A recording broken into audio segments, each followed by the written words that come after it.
This program is brought to you by the University of Michigan. For more information, visit umich.edu.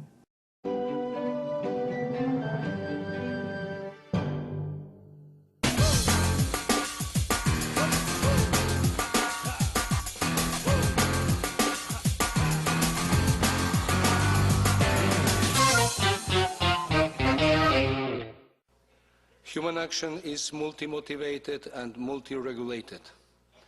For having an action, you have to have motivations, motives, and you have to have also rules. If we only would have motives, we would be like in a Brownian movement, going from one side to another side, changing of desire. The very strong instability of many of our motivations makes a clear need of rules. So I have worked on motivations and on rules. Main motivations are interests. Interests can be very narrow, personal, particular, short-term, or can be very wide, collective, and long-term. Sometimes interests, reasons, and emotions go in the same directions. Sometimes they contradict. And emotion tries to impeach the action, tries to stop the action. Reasons here are impersonal arguments. Sometimes some people act following not their interest but their argumentation, their or other people's argumentation. During the French Revolution on August 1789, there was a very strange night where a lot of people renounced it voluntary or seemingly voluntary to privileges, to feudal privileges. For example, some bishops were renouncing to having the tax of 10% on the production of peasants and of landowners. Okay. Regulations, legal, moral, and cultural, and these interact. So sometimes we act out of fear of sanction. Sometimes we act out of fear of guilt. Not only there is the emotion of guilt, but there is the anticipation of guilt that has a strong dissuasion power. And also we have fear of social rejection, and we have many different ways of social rejection, just some visual expressions, ostracism on the other extreme, contempt, hate, indignation. There are several colors of social rejection. I have listed here the punishments, but now I feel the necessity of also telling the positive side.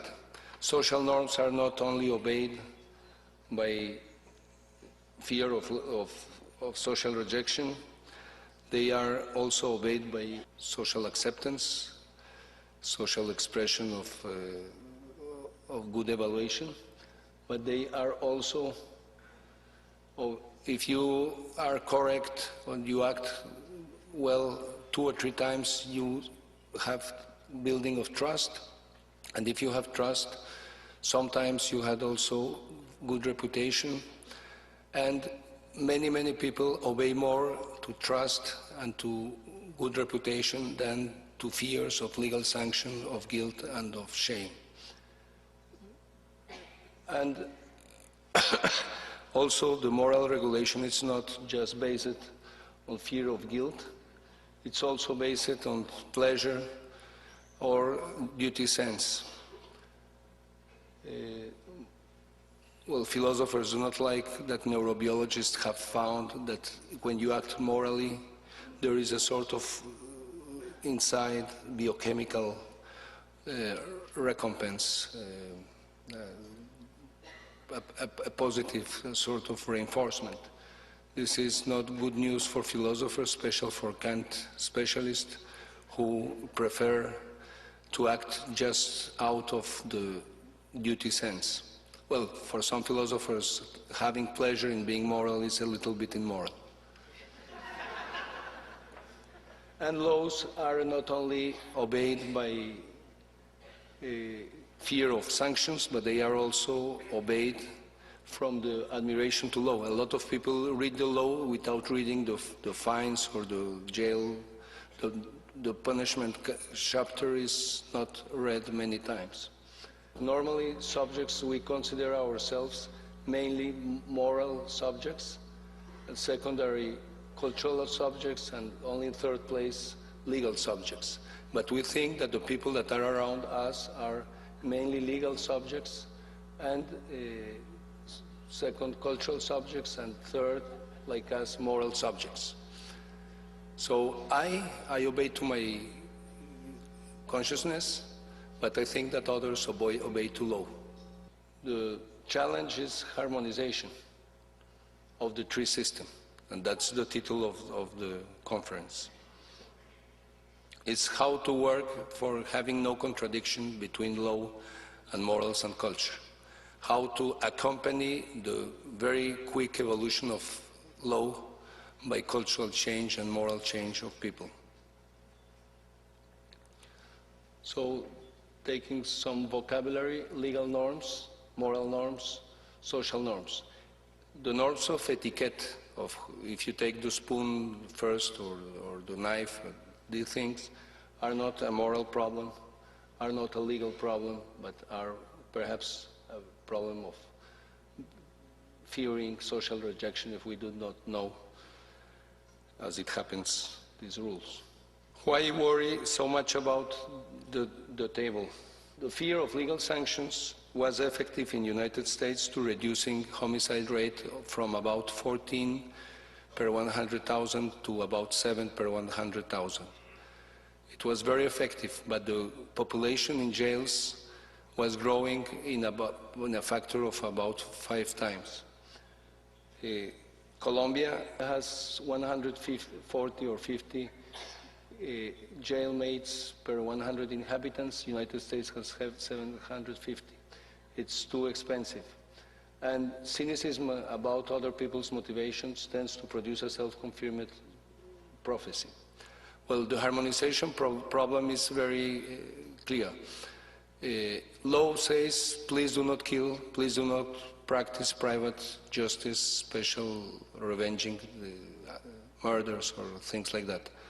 But in some cultural spaces, the contrary is the rule. In Colombia, in some regions, killing the man that is lying in the bed with my woman is part of a honor code culturally enforced. If the man doesn't kill, he is no sufficiently man. These are examples of divorce between law, morals, and culture. The growth, the illegal growth of the city, the divorce between, that's a divorce between law and morals and culture. Morally and culturally, most of people accept this kind of city's growth. The occupation of public space, it's the same case. In some shops in Colombia, the seller offers no tax if you do not need a receipt. And in a study that we made, about 30% of the people accept that offer. That offer is publicly made in face of other people that are attending the same shop. And about 1/4 of the 30% feels guilt, and only 1 in 30 people feels shame. So tax evasion is not strongly opposed by culturally.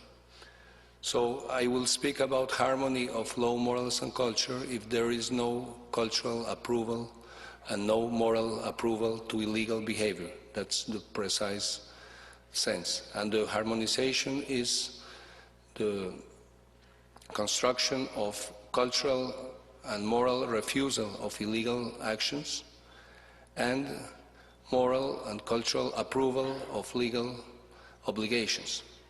So if the